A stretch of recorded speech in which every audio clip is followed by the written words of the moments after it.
So, you've probably seen the headlines. A massive new conflict has just exploded in the Middle East. But behind all that chaos, behind the minute-by-minute updates, there's a much bigger story. Let's break down exactly what just happened, why it's happening, and where this incredibly dangerous situation could be headed next.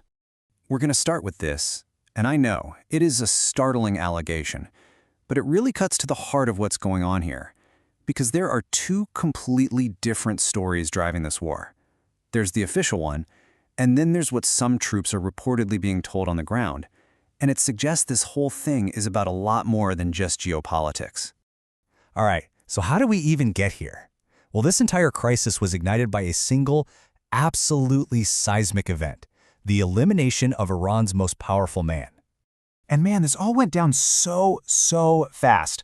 On Saturday morning, a huge joint U.S.-Israeli air campaign kicked off. For hours, there was just total confusion. Iran's foreign minister was insisting the supreme leader was fine, that he was alive. But by Sunday morning, the truth was out. Iranian state TV had to confirm it. Ayatollah Khamenei, the guy who held an iron grip on that country for over 30 years, was dead. And you have to understand the incredible scale of this operation. It wasn't just about one man. These strikes took out almost the entire top tier of Iran's military and security leadership. We're talking over 40 senior officials gone in just a matter of hours. This was a decapitation strike in the truest sense of the word. Okay, so we know what happened. Now we have to try to understand why. Because the United States has given an official reason for these attacks, but a very different and frankly shocking justification is allegedly being used to motivate the troops on the ground. So officially, this is all being framed as a mission of liberation. In his address to the nation, President Trump made it sound like a direct appeal to the Iranian people.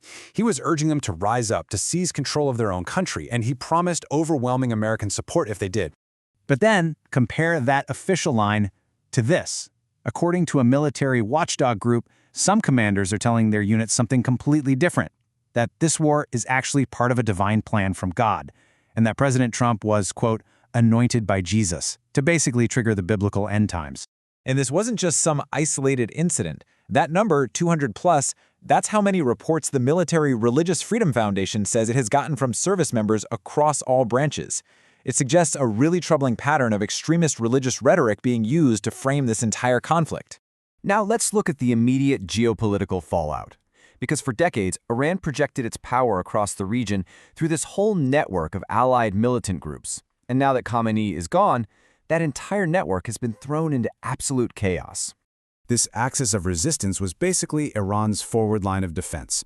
It was this coalition of powerful groups, allied by ideology, often armed and funded by Tehran, that could threaten Iran's enemies, like Israel and the US, without Iran having to get its own hands dirty. And Khamenei, he was their commander-in-chief, both strategically and ideologically. And then, just like that, the command structure is gone. As one Al Jazeera analysis put it so perfectly, the signal from the mothership has just gone dead. These groups are now totally on their own, completely cut off from their main patron and protector. And you can see the dilemma each group is in. Hezbollah and Lebanon, they're probably terrified they're next on the list, so they've launched their own attacks on Israel, not really to avenge Iran, but more to save themselves. The Houthis in Yemen, they're trapped. Do they show solidarity, or do they defend their own turf? And in Iraq, without their Iranian handlers, you've got these rogue militias who could easily drag the entire country into a direct war with the US. This quote from Iran's foreign minister is just fascinating.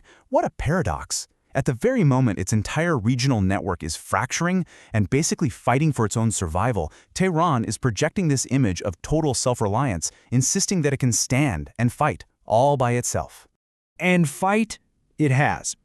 Iran's response to the assassination was swift, it was widespread, and it has already turned what was a targeted conflict into a regional inferno. I mean, the scope of the retaliation was just breathtaking. You've got attacks on civilian targets in Tel Aviv, economic hubs in Dubai, with iconic hotels literally set ablaze. U.S. military bases across the Gulf, from Bahrain to Qatar, were targeted. And they even made this unconfirmed claim of hitting a U.S. aircraft carrier in the Persian Gulf. And the economic fallout from this, it was immediate. The Strait of Hormuz, which is this vital artery for about a fifth of the entire world's oil supply, is now basically a no-go zone.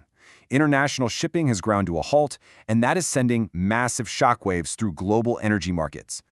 So, this brings us to the final and most critical question. With the old order in Iran completely gone and the entire region on fire, what on earth comes next? Right, this is the question. It's what military analysts, diplomats, and world leaders are all scrambling to answer right now. After a strike this big, what is the strategic objective? What's the plan? And as military scholar Colonel Patrick Ramey points out, there is a troubling lack of clarity here. The short-term tactical goal, getting rid of the leadership, well, that's been achieved, but the long-term strategic vision, it seems to be a complete mystery. And inside Iran itself, the situation is incredibly volatile. A temporary council is trying its best to project stability, but the country is fractured. We're seeing these images of massive crowds mourning Khamenei right alongside videos of people celebrating in the streets. It's almost a guarantee that an internal power struggle for what's left of the regime is coming.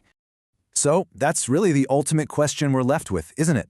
Was this the opening shot of a successful liberation that's going to empower the Iranian people to build a new future? Or was it the spark that just lit the fuse on an even more violent, more chaotic, and more unpredictable war? The answer is going to define the Middle East for a generation.